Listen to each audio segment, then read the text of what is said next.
This summer, meet the magical mermaids at VGP Marine Kingdom from April 12th to May 31st, 2024. விஜய்க்கு கொள்கையில முதல்ல மொழிபேதம் இருக்கலாம்னு சொன்னார். அப்ப இருக்க கூடாதுன்னு இப்போ சொல்ல வரார். ஒரு குழப்பங்கள் இருக்குது. 26ல விஜய் என்ன செய்ய போறார் நம்ம பொறுத்திருந்து பார்ப்போம். விஜய் ரசிகர் பலம் உள்ளவர், மிகப்பெரிய ரசிகர் பலம் உள்ளவர், பெரிய மினிமம் கேரண்டி உள்ளவர். அது ஓட்டா ஆயிட்டாங்கிறதுக்கு ப்ரூஃப் கிடையாது. ப்ரூஃப் இல்லாம அவர் எப்படி 26ல கூட்டணி வைக்க முடியும்? விஜயும் சீமானை தான் முடிவு பண்ணணும். சீமானுக்கு தமிழ்நாட்டில் நாம் தமிழர் கட்சி பலத்தை விட சீமானுக்குன்னு ஒரு பெரிய பலம் ஆதரவு வளையம் இருக்குது. அப்போ சீமானுக்கு கட்சியோட சிம்பல் ஆதரிச்சா அது கோட் படத்துக்கு லாபம்ங்கிறதுல ரொம்ப தெளிவா துல்லியமா மார்க்கெட்டிங் ஸ்ட்ராட்டஜியை வந்து விஜய்கிட்ட படிக்கணும் எல்லாரும். விஜய்கிட்ட சில குழப்பங்கள் இருக்கு. ஆரம்பத்துல மலையாளிக்கு ரசிகரா சொல்லி வேலாயுதம் படத்துல வந்தீங்க, ஒரு மராட்டியருக்கு ரசிகரா சொல்லி எத்தனையோ படத்துல வந்தீங்க. இப்போ ஜாதி மதத்தை மட்டும் சொல்றீங்க, மொழியை ஏன் சொல்லலன்னு நான் ஒரு கேள்வி வச்சேன். அப்போ உங்களுக்கு அஜித் மேல உள்ள வன்மத்துல மொழி வேறுபாடு அஜித்துக்கு மேல இங்க திணிக்கணும்னு நினைக்கிறீங்களா?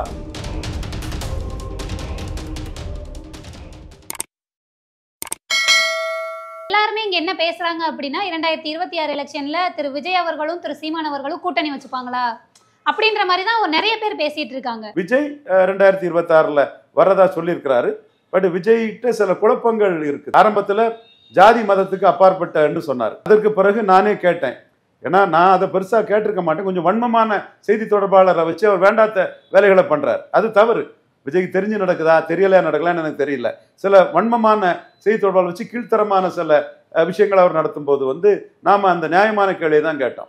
ஐயா விஜய் அவர்களே, நீங்க அண்ணன் ரஜினிகாந்த் ரசிகர்னு சொல்லி இளைய தளபதினு அவருக்கு படத்துல எல்லாம் காட்டி லாபம் பெற்றீங்க, வசூலுக்கு ஆதரவு பெற்றீங்க. உங்க வளர்ச்சிக்கு ரஜினிகாந்த் இமேஜ் நீங்க பயன்படுத்திட்டீங்க, உண்மையா இல்லையான்னு கேட்டேன். ரஜினி யார்? மராட்டியர் தானே. அதே மாதிரி நீங்க வேலாயுதம் படம் வரும்போது எம்ஜிஆர் ரசிகர்னு சொன்னீங்க. மக்கள் தலைவர் எம்ஜிஆர் யார்? மலையாளி தானே. அப்ப நீங்க ஒரு மலையாளிக்கு ரசிகரா சொல்லி வேலாயுதம் படத்துல வந்தீங்க, ஒரு மராட்டியருக்கு ரசிகரா சொல்லி எத்தனையோ படத்துல வந்தீங்க. இப்போ ஜாதி மதத்தை மட்டும் சொல்றீங்க, மொழியை ஏன் சொல்லலன்னு நான் ஒரு கேள்வி வச்சேன். அப்போ உங்களுக்கு அஜித் மேல உள்ள வன்மத்துல மொழி வேறுபாடு அஜித்துக்கு மேல இங்க திணிக்கணும்னு நினைக்கிறீங்களா? அஜித் தமிழர் இல்லாதவங்க திணிக்கணும்னு நினைக்கிறான்னு கேட்டேன். இந்த இடத்துல என் சகோதரர் சீமானுக்கு கருத்துக்கும் என் கருத்துக்கும் வேறுபாடுங்கிறதே நான் பல முறை வெளிப்படுத்திட்டேன். அதற்காக சீமான் என் சகோதரர் இல்லைன்னு ஆயிராது. நான் வெளிப்படையா சொல்லுவேன், என்னோட சகோதரர் தான். இல்ல சார், ஆரம்ப கட்டத்துல இருந்து நான் சொல்றேன். அந்த இடத்துக்குள்ள நான் வந்து அண்ணன் ரஜினிகாந்த் வந்து எல்லா மக்களின் ஆதரவும் பெற்றா முதலமைச்சர் ஆகலாங்கிற கருத்தை நான் தெளிவா சொல்லக்கூடியவன் தான். சீமான் வந்து பிறமொழியாளர் ரஜினிகாந்த் வந்து இங்க முதலமைச்சர் ஆகக்கூடாதுங்கிற கருத்தை சொல்லக்கூடியவர்.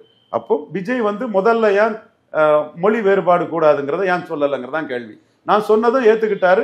விஜய்க்கு நான் நன்றி தெரிவிச்சுக்கிறேன். என்னோட கருத்தை சொல்லி என் கொள்கைக்கு தக்கன அதை ஏத்துக்கிட்ட விஜய்க்கு நான் நன்றி தெரிவித்துக் கொள்கிறேன். விஜய்க்கு ஆலோசகர்களும் அதை நன்றி தெரிவித்துக் கொள்கிறேன். அப்கோர்ஸ் இது ஒரு பிரச்சனையாகி வீக்கு இந்தியா டுடே பிறமொழி ஆங்கிலத்துல ஊடகத்துல வந்ததுன்னா கேரளா ஆந்திரா கர்நாடகாவில் வசூல் பாதிக்குன்னு கூட அவர் நினைச்சிருக்கலாம். அதுதான் திராவிட ஜீவா தம்பி வந்து பிரபாரம் பிறந்த நாளைக்கு ஒரு கேள்வி எழுப்பினாரு. சீமான் பிரபாரன் வந்து தமிழின தலைவர்னு நிறுவனம் சொல்வார்.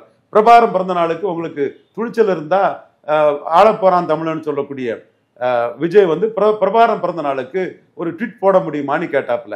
எல்லாரும் பார்த்தோம், விஜய் போடல. அப்கோர்ஸ் அடுத்த வருஷம் இந்த வருஷம் போடலாம், அது நான் மறுக்க வரல. ஸோ அப்போ விஜய்க்கு கொள்கையில முதல்ல மொழிபேதம் இருக்கலாம்னு சொன்னார். அப்ப இருக்கக்கூடாதுன்னு இப்போ சொல்ல வரார். ஒரு குழப்பங்கள் இருக்குது. அதே மாதிரி ஒரு திடீர்னு சீமானுக்கு வந்து அவருக்கு சின்னமான மைக்கை போட்டு ஒரு ஆதரவை கொடுத்துட்டாரு. அது வந்து யாரும் எதிர்பாராத ஒண்ணு. அதுலயும் என்னோட கணக்கு என்னன்னா ஒரு பெரிய மாஸ்டர் பிசினஸ் ஸ்ட்ராட்டஜி இருக்குது. ஏன்னா எடப்பாடிக்கு ஆள் இல்லை, ரெட்டலை இருக்குது, 62 எம்எல்ஏ இருக்குது, பெரிய கட்சி பலம் இருக்கு. எடப்பாடி பழனிசாமிக்கு இண்டிவிஜுவல் ஆள் இல்லை. அது விஜய்க்கு கூட இண்டிவிஜுவல் ரசிகர்கள் இருக்காங்க, ஆள் இருக்காங்க. விஜய்க்கு சந்தேகமே இல்லை, எக்கச்சக்கமான ரசிகர்கள் இருக்காங்க, தீவிரமான ரசிகர்கள் இருக்காங்க. எடப்பாடி பழனிசாமிக்குன்னு ஆள் கிடையாது. அப்போ எடப்பாடி பழனிசாமி அதிமுக பிடிச்சிக்கிட்டாரு. விஜய்க்கு ஆள் இருக்காங்க, அஜித்துக்கு ஆள் இருக்காங்க, சூர்யாவுக்கு ஆள் இருக்காங்க. அது நம்ம பார்க்குறோம். எடப்பாடி பழனிசாமிக்குன்னு ஆள் கிடையாது. சசிகலாட்ட இருந்து அதிமுக பிடிச்சு நிற்கிறாரு. அப்போ திமுக அணி ஜெயிக்குங்கிறது தெரியுது. அப்போ அவர் என்ன பார்க்குறாரு?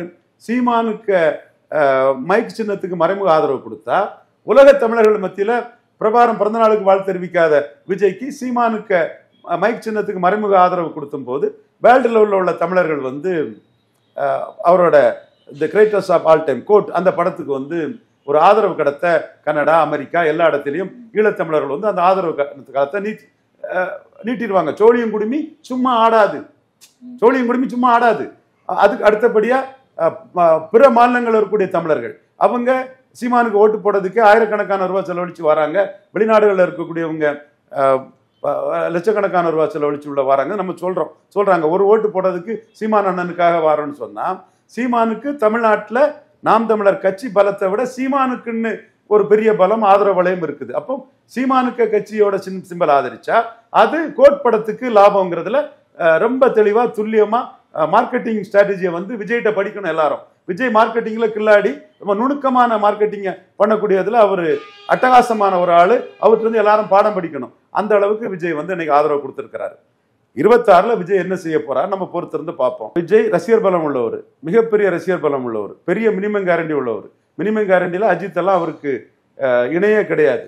விஜய் மினிமம் கேரண்டி தான் அவரை தூக்கி நிறுத்துது. அஜித்துக்கு அந்த மினிமம் கேரண்டி கிடையாது. சூர்யா, விக்ரம் எல்லாம் மினிமம் கேரண்டியில விழுந்துட்டாங்க.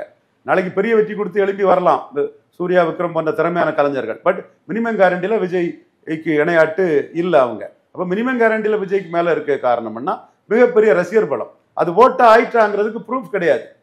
விஜய் பெரிய க்ரௌட் புல்லர், மினிமம் கேரண்டியில பெரிய ஸ்டார். ஆனா அவருக்கு என்ன ஓட்டுங்கிறதுக்கு ஒரு ப்ரூஃப் கிடையாது. ப்ரூஃப் இல்லாம அவர் எப்படி 26ல கூட்டணி வைக்க முடியும்? அப்படின்னா சீமான் அதை அக்செப்ட் பண்ணணும், இவர் கிளைம் பண்ணணும். அதை விட சீமானுக்கு பஞ்சாப்ல ஆம் ஆத்மி 7.442 போன மாதிரி நான் 234 தனிச்சு நிற்கிறது எனக்கு மெரிட்டு. நான் வேலுப்பிள்ளை பிரபாகரன் தான் என் தலைவர்னு 234 தொகுதியிலையும் வேலுப்பிள்ளை பிரபாகரனை முன்னிறுத்தி தமிழின தலைவனா வேலுப்பிள்ளை பிரபாகரன் நான் நிறுவியே தீர்வுன்னு போறதுதான் சீமானுக்கு கரெக்டா இருக்கும். விஜய் சப்போர்ட் பண்ணா அந்த சப்போர்ட்டை எடுத்துக்கலாங்கிறதான் என்னோட பார்வை. விஜயும் சீமானு தான் முடிவு பண்ணணும், அண்ணனும் தம்பி தான் முடிவு பண்ணணும். என்னோட கருத்தை நான் அதுக்குள்ள முன்வைக்கிறேன். இன்னும் தொடர்ச்சியா நம்ம பார்க்கிறப்போ திராவிட கட்சிகளுடைய திட்டங்களை தாண்டி நாம் தமிழர் கட்சி திட்டங்கள் முன்னிலைப்படுமா சார்? நிறுத்தப்படுமா? சீமான் திராவிடத்துக்கு எதிராங்கிறத விட தெளிவா சொல்லிட்டார். அவர் பெரியார் ஒழிகை என் கொள்கை இல்லை, பிரபாகரன் வாழ்கை தான் என் கொள்கைன்னு சொல்லிட்டார். அப்போ அவர் ஸ்டாலினுக்கு எதிராக நிற்கிறது காரணமே ஸ்டாலினை தோக்கடிச்சு முதலமைச்சராக வரணுங்கிறக்காக தான் அவர் நிற்கிறார். அந்த மன உறுதியோட தான் நிற்கிறார். குப்பனும் சிப்பனும் இதை விமர்சனம் பண்ணாலும், டாம் டிக்கன் ஹரி இதை கிரிட்டிசைஸ் பண்ணாலும் அதனால பிரச்சனை இல்லை. சீமானுக்கு அது லாபம் தான். ஏன்னா அந்த மன உறுதியை சீமான் எடுத்துட்டார். தன்னோட அரசியல் எதிரியா ஸ்டாலினை தான் அவர் ஐடென்டிஃபை பண்றாரு. ஸ்டாலினுக்கு எதிராக தான் தன்னை பொசிஷன் பண்றாரு.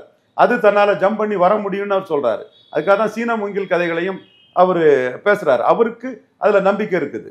அந்த இடத்துல தான் விஜய் தன்னோட அரசியல் எதிரியா விஜய் வர்சஸ் உதயநிதியை தான் அவங்க பொசிஷன் பண்றாங்க. அதுல உள்ள டிஃபரன்ஸ். ஏன்னா அது பப்ளிசிட்டிக்காக பண்ணியிருக்கலாம், சினிமா லாபத்துக்காக கூட ஒரு 4-5 வருஷமா விஜய் வர்சஸ் உதயநிதி எத்தனை பேர் பேசுவாங்க. அப்ப நான் தான் சிரிப்பேன், யோ அது கங்காரு குட்டியா, Stalin alone can't do undo things in DMK. Vijay is as a mercy of Stalin. ஸ்டாலினுக்கு கருணையில இருக்கிறாரு. அதை தவிர அவர் துரைமுருகன், இவங்க டிஆர் பாலு, உதயநிதி பிளஸ் தான். அவரு இசைவேளாளர், எதிர்ப்பு கிடையாது. அவருக்கு பிரச்சாரம் எல்லாம் பிளஸ் தாங்கிறது தான் நம்ம கருத்தாட்டு சொல்லிட்டு இருக்கோம். பட் ஸ்டாலினால தான் அவர் இருக்கிறாருங்கும் போது அவருக்கு எதிர்ங்கிற மாதிரிப்பட்ட ஒரு இதைத்தான் அவங்க பண்ணிட்டு இருப்பாங்க. சீமான் வந்து நேர்மறையா வேலுப்பிள்ளை பிரபாகரன் இமேஜை மையமா வச்சு சிஎம் ஸ்டாலினை எதிர்த்து தன்னோட களத்தை ஆடுறாரு. ஸோ இந்த இதுக்குள்ள சீமானுக்கு பாதை தெளிவா இருக்குது. விஜயோட பாதை கன்ஃபியூஷனா தான் இருக்குது. அவரை எந்த அளவுக்கு வேல்யூ பண்ண போறாரு, எப்படி வர போறாருங்கிறத நம்ம பொறுத்திருந்து தான் பார்க்கணும். அவரோட செய்தி தொடர்பாளர் யாராவது மைக்கு படத்தை போட்டு விளம்பரம் போடுவாருன்னு யாருக்காவது தெரிஞ்சிருக்குமா? மைக்கு படத்தை போட்டு சீமானுக்கு ஆதரவா இன்டைரக்டா விஜய் சின்னத்தை போட்டு விளம்பரப்படுத்துவாருன்னு, அவருக்கு செய்தி தொடர்பாளர்னு உதயநிதி மேல வன்மத்தை கக்கிட்டு இருக்கக்கூடிய, விஷமத்தனமா பேசிட்டு இருக்கக்கூடிய யாருக்காவது தெரியுமா? அப்ப விஜய் என்ன செய்யறாருங்கிறத பொறுத்திருந்து பார்ப்போம். This summer, meet the magical mermaids at VGP Marine Kingdom from April 12th to May 31st, 2024.